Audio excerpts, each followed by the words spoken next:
Amelia, welcome this morning. Thank you, Rebecca. We are 6 feet apart. We are honoring the social distancing, and we were just wearing our masks before we started. So we are watching those measures as well. And if you do have questions about the flu shot experience for Amelia, please leave them in the comments below. So Amelia, first of all, let's just talk about real quick what Child Life does here at Arkansas Children's. Sure. So our Child Life team consists of Child Life specialists, patient activity specialists, hospital school teachers, a music therapist, and artists and residents.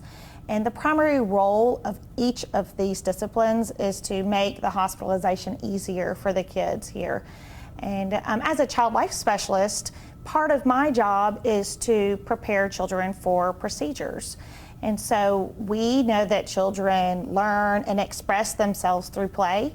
So we use play to teach them about the different procedures and even the diagnoses that they will be hearing about here in the hospital. And then we, of course, stay with them during the procedures if they're going to be awake and provide support through play as well. Excellent. So you are the expert when it comes to how to prepare your child for procedures, and especially flu shots. So like I said, the CDC recommends everyone older than 6 months get a flu shot. But how can parents and caregivers help ease those fears their children may be having? Well, I think the most important thing for parents is to remain calm themselves. As parents, we don't want to make our kids unhappy, and we don't like to see them upset. And so it makes us anxious to have to break news like today's the day for a flu shot. So it's really important that we keep our own anxiety in check and just remain calm. It's also important that we prepare our child. So, let them know, kind of depending on their age, that they'll be getting the flu shot like not too far ahead of time. I don't know if you have kids that have gone on a vacation recently, but I know when my child was younger, we had told him that we were going to go see his cousins in the mountains, and we did it 2 months ahead, and I'm telling you, every other day he asked, "Is it time to go yet?" So it's just like that when it's something exciting. It's the same when it's something that the kids dread as well. So if you tell them that they're getting their flu shot a couple months ahead, you're probably going to hear about it for 2 whole months. So maybe that day before, say, okay, tomorrow we're going. Yes, if you've got a toddler, let them know that day or the day before. If you've got a child that's a little bit older, you could do it like a few days to a week before. So it just totally depends on your child. Parents know their child the best, but as a general rule, toddlers, you don't want to tell them more than a day or 2 before.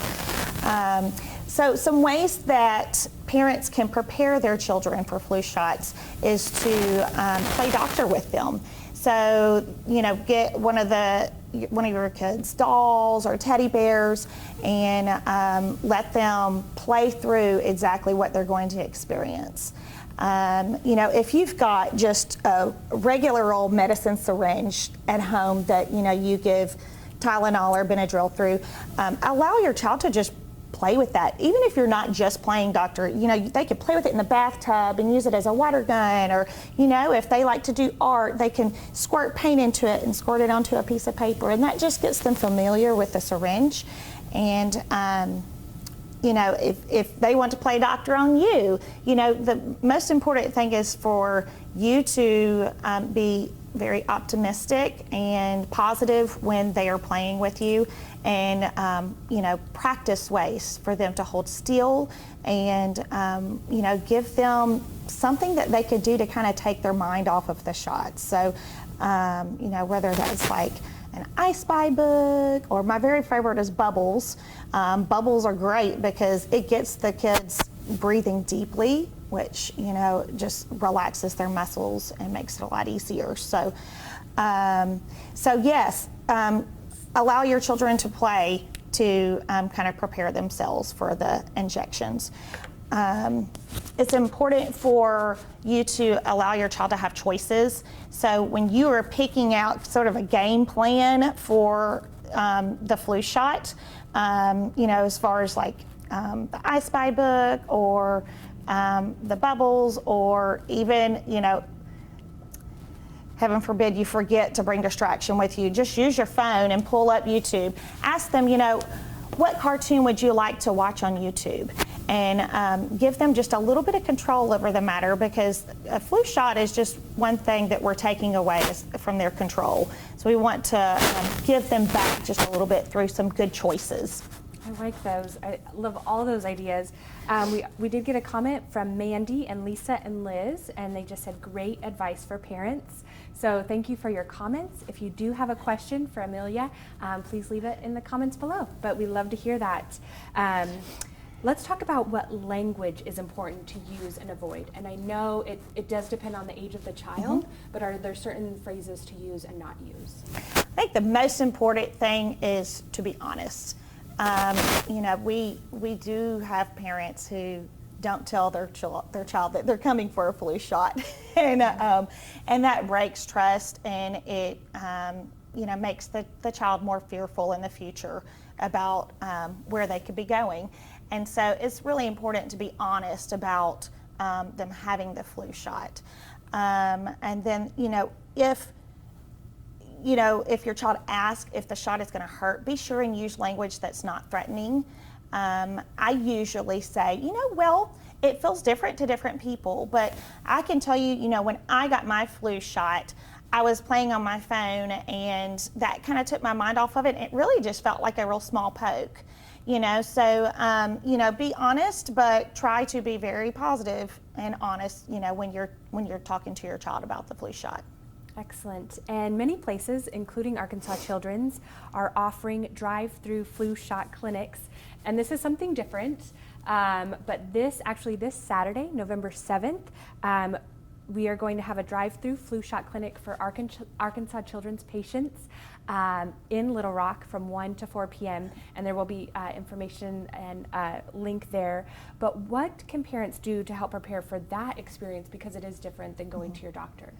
It is different, and hopefully the wait times will be better with it being a drive-through. But I think just in case there is a wait, you want to bring something to keep your child busy and distracted so that they're not worrying about the flu shot while you're in line.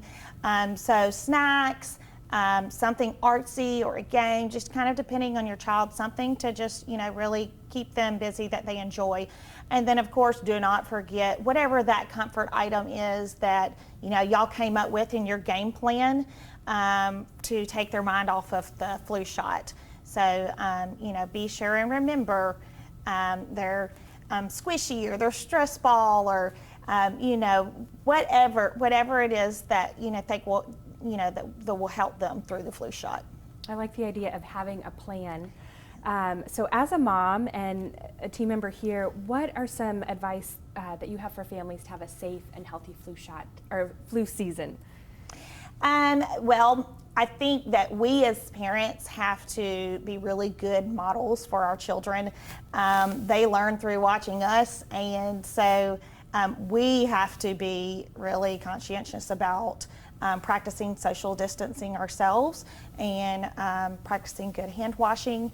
I think that children also live for attention, and so it's important for us to, really praise them when we see them doing the right thing, whether it is the social distancing or the hand hygiene.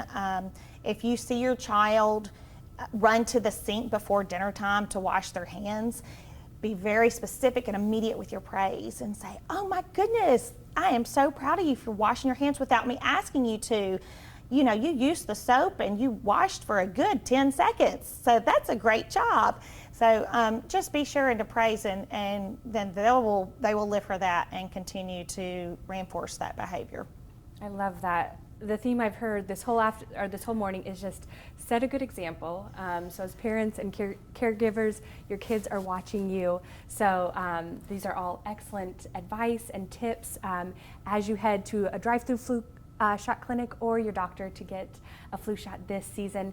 Thank you for watching. If you have any questions after you watch this, please leave them in the comments below. And Amelia, thank you for your time, and we'll see you next time. Thanks. Thank you.